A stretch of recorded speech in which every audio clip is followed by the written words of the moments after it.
네, 지금 핫한 뉴스로 이렇게 핫한 뉴스로 가장 성공한 허경영 배당금당 대표 이게 나와서 이렇게 올려봤습니다. 저거 글자를 좀 키워봐.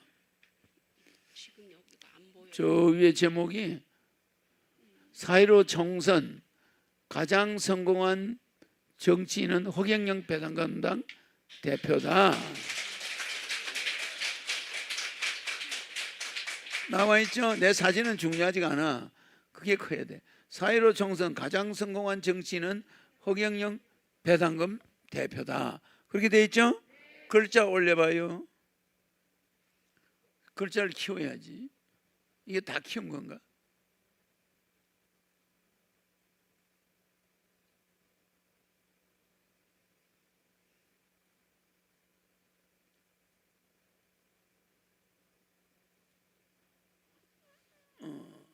왜 올리냐 내려야지. 국가혁명배당금당 허경영 대표, 그는 정치 조직의 명수임이 증명됐다.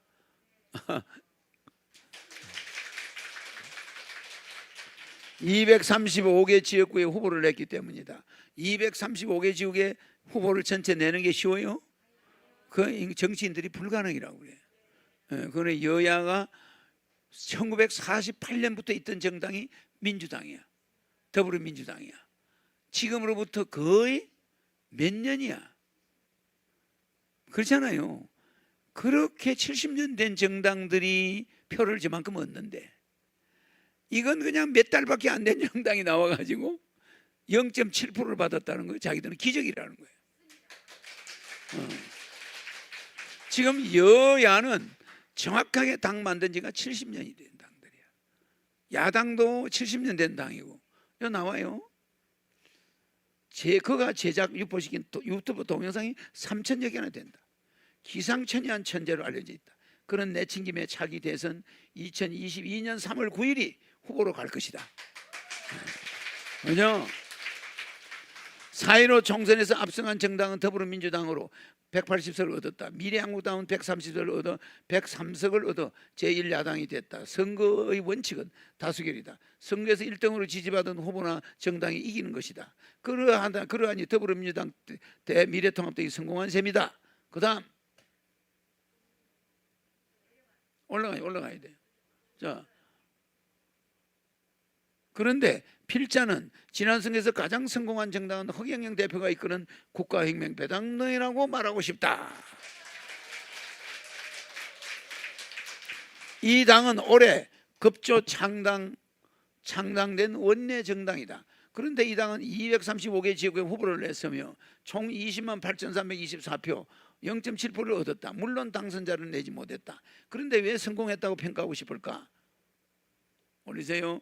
지난 총선에서 1위를 한 정당은 진보세력, 진보정당이다. 이 정당의 역사는 깊다. 1948년 알겠죠?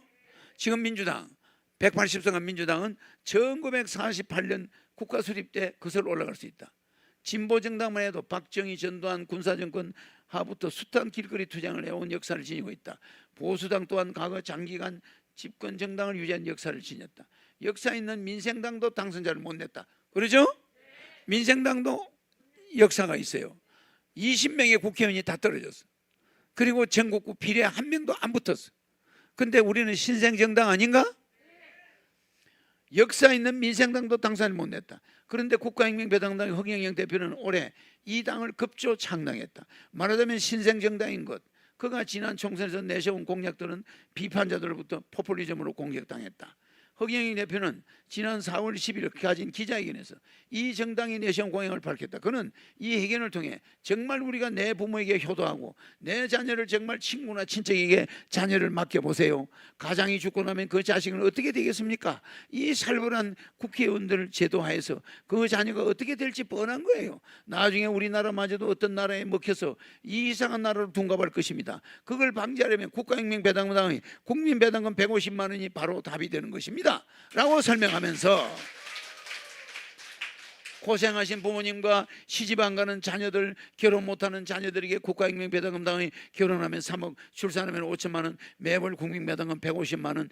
이것은 고생하신 부모님에게 효도요, 내 자식들에게 주는 유산 중의 유산이 될 것입니다. 맞죠? 라고 강조했다. 이거요 대단한 이야기야. 이거 우리 부모님한테 주는 유산. 이거 유산 중에 유산 맞죠? 맞아 안 맞아? 그죠? 또 상속 중에 상속 맞죠? 왜 얼굴들이 갑자기 있다가 없어지고 막 그러노? 왜? 맞죠? 국가혁명배당금당은 결혼하면서 출산하면 5천만 원, 매월 국면 150만 원의 지급을 공약했다. 이는 지난 선거에서 바람을 일으켰다. 허풍이었다. 허풍, 허시의 바람이다 이 말이야. 허풍이 이제 앞으로 뜬다 이 말이야. 비록 당선자는 못 냈지만 총 20만 8,324표를 얻었다. 전체 영신표를 얻은 것. 이 수치는 보는 시각에 따라 다를 수 있다. 당선자를 내지 못했으니 무시할 수 있다. 또는 아무것도 아니라고 치부할 수도 있다. 국가혁명배당금당은 선거 전 몇 개월 동안에 급조 창당된 정당이다. 총선에서 1, 2위를 한 진보 보수당의 역사는 아주 길다. 그런 점에서 그런 정당이 당선의 상위를 차지 승리한 것은 오랜 정당 역사 때문이다. 창당 후 수개월 만에 0.7%의 지지를 얻었다는 것은 대단히 성공했다는 것을 의미한다. 만약 대선 때 20만 8,325표를 모을 수 있다면 41만여 표 차이를 낼 수 있는 표다. 그죠?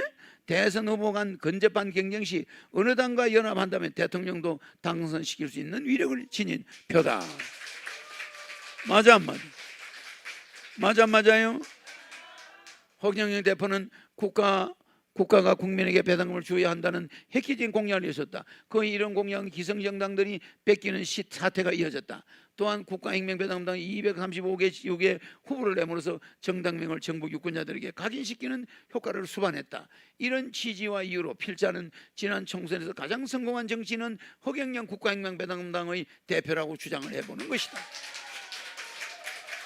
그죠? 허경영은 이미 허풍을 정명 일으켰다. 그는 정치의 조직의 명수임이 정명됐다. 235개 지역구에 후보를 냈기 때문이다. 그가 제작 유포시킨 유튜브 총영상이 3,000여 개나 된다. 기상천외한 천재로 알려져 있다. 그는 내친김에 차기 대선 2022년 3월 9일 후보로 갈 것이다. 허경영의 허풍은 이후에도 계속될 것임을 예견한다.